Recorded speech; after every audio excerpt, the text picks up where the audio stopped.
I believe in reconciliation. I believe in biblical reconciliation as given to us in 2 Corinthians 5, verses 20 and 21, and also in Matthew 5, chapter 5, to verse 24. I believe that biblical reconciliation is an imperative, a biblical imperative. And I believe that God has called me as an ambassador to the ministry of reconciliation. I am an itinerant messenger, a global citizen, and God has called me throughout this country and outside of this country internationally to speak about the residue of hatred and the things that hatred brings, the results of that hatred.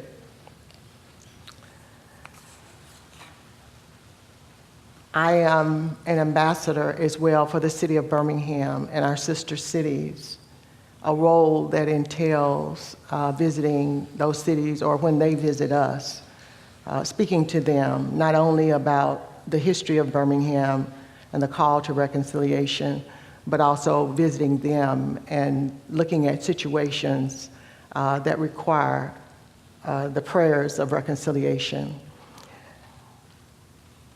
I wanted to share with you this morning some of the things, some of the examples of the type of work that God has called me to do. And I wanted to start with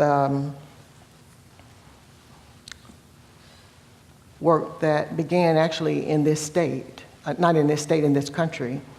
The project, the initial project, was called the Southern Rural Women's Initiative. This was a project that covered Alabama, Mississippi, and Georgia. Those three states were chosen by the Ford Foundation because they are the poorest states in the United States. And women, rural women, mostly black women in those states were selected for this project because they were the poorest individuals in those states.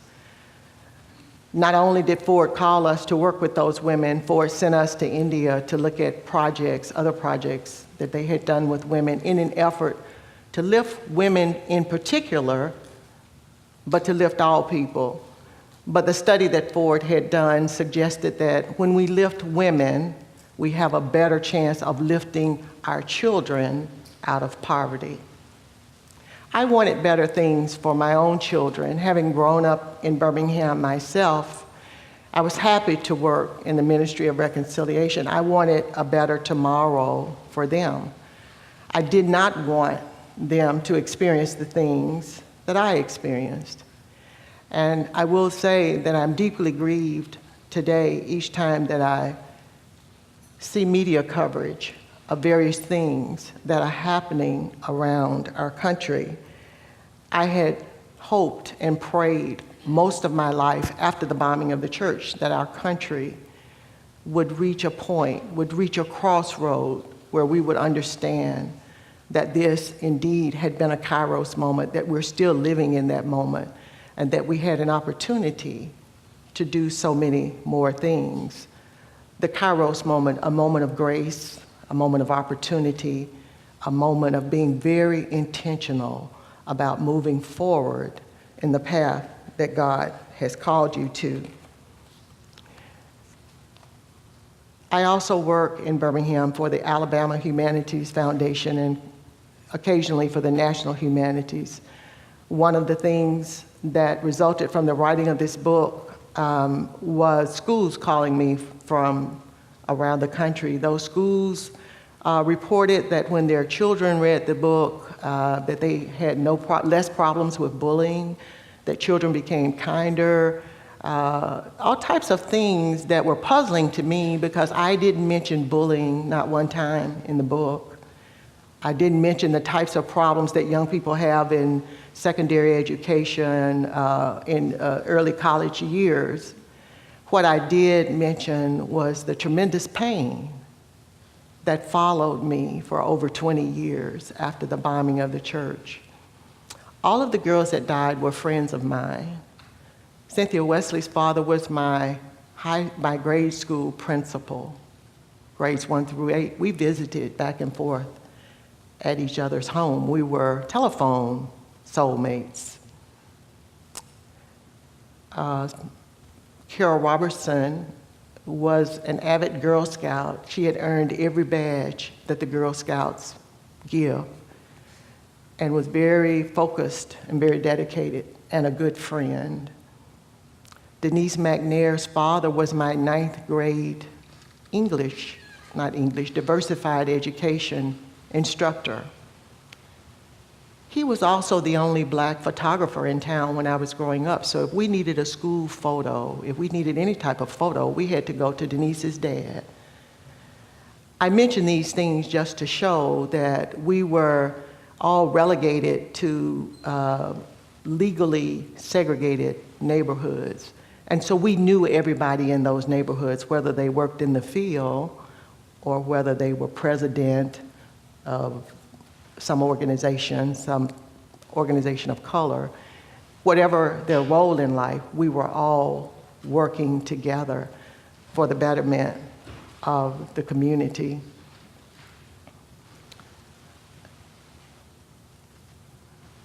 About 7 months after the bombing of the church, there was a second bombing across the street from where I was growing up. That bomb happened at 3 in the morning, and we all awakened to glass crashing in about 3 a.m. And we were so frightened. We were just beginning to get past the death of the girls, a death that really wasn't recognized by the city.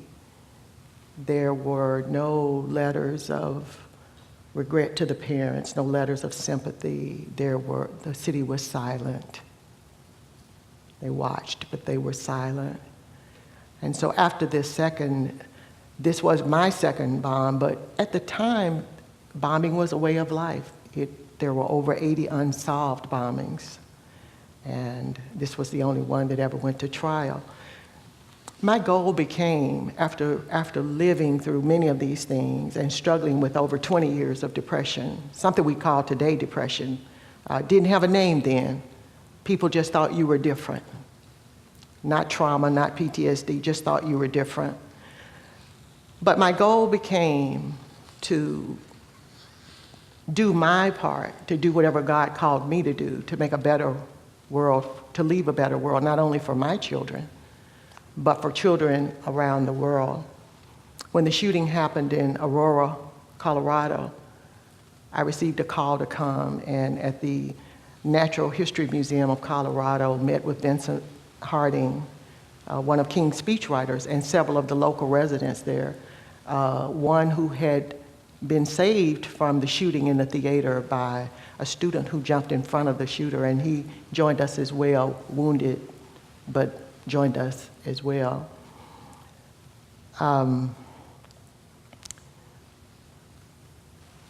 More recently, I've taken so many trips. I was telling a friend of mine yesterday that we get so many calls that I've sometimes forget where I was yesterday. And sometimes when I wake up, I have to think really hard to remember where I am. But we travel, a group of clergy came together, and we traveled to Israel because of the fighting that was going on there between the Palestinians and the Jews. And we spent time talking with both sides. We prayed, we sang, we talked with the children, because the children were deeply involved in this as well.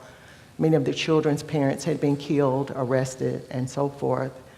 When we returned from that journey, over 2 weeks, we were invited to the Carter Center to give our thoughts, our prayerful thoughts about peaceful resolution, or to add to any thoughts that were already out there about how to bring peace to this country. This is a little bit of the nature of what I do, but on a more common scale, just right around Birmingham, right around Georgia and Mississippi, working with our own people right in this country. I meet many people who are traveling overseas to help students, to help adults in impoverished countries. I've had the privilege of traveling to India, but I know that we have the same poverty here. I know that we have the same needs right here in our country. And so I remind them as they travel to all of these places that we have all of these same needs right here. Must remember to look at the clock there. But again, I believe this is what God has called me to do. And the job that I right now favor the most is the one with the National Humanities Foundation, where we bring teachers in to Birmingham every summer. And I prepare a syllabus for those teachers, which includes a lesson outline for their students, books, a book list, selected book list to read, objectives, the history itself of Birmingham. And they get a first-person narrative, sometimes from me, but sometimes from other residents who are still there. Our goal is just to teach about love, to teach about reconciliation, understanding and recognizing that we all have a role to play in this country, that there is room for all of us. I remind them that our U.S. Census has predicted that by the year 2040, there will be no minority in our country. And so the theme at the top of their syllabus says, it asks a question, it says, what will it matter in 2040 if we have not taught our children to love, to forgive, to lament, to reconcile? What will anything matter? And so the syllabus is designed to not only to give them pointers from the book, but also just to address the matter of the things that we see in the country. Near the end of the book, there's a statement that I make. I said, we've seen what the lack of love or hatred can do. We've all felt the pain of that. Now it's time for us to prove what love can do. Christians understand that love is a biblical imperative. The last speaker reminded us that our first greatest commandment is to love God as ourselves, to love God with to love God with all our heart, with all our mind, our soul, our spirit, with our whole being. And the second one unto that is to love our neighbor as ourselves. That is the most challenging, I think, of all of the scriptures, but I believe it's possible. I believe that just because of the travels, because of the people that I've met. My world initially was centered around Birmingham, but I've learned that there are a lot of wonderful people all over the world. I've met them. Many of them have come to Birmingham in search of the hope that I brought with me to their countries.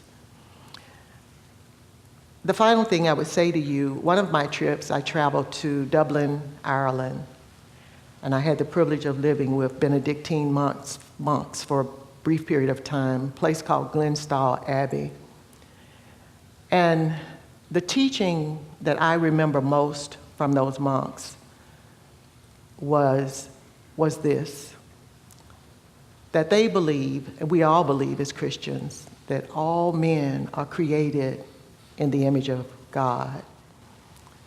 Malachi said, by one God were we all created, all men are brothers. But because they believe this, monks also believe that their life is one continuous test. They believe that the world is in such a state that they are called to pray 24/7. And they believe that every person they encounter is a test. They don't want to be guilty of failing any of their tests. So the admonishment to us today is to treat every person we meet as a test. For inasmuch as you did not do it unto the least of these, my brethren, you did not do it unto me. Or if you did do it unto the least of these, you also did that unto me. I pray God's continued blessings in your lives, and all of my stationery and cards, everything I have says, pray for a reconciled world. So that is my thought that I leave with you today, that every person is a test and that we all pray for a reconciled world. Thank you.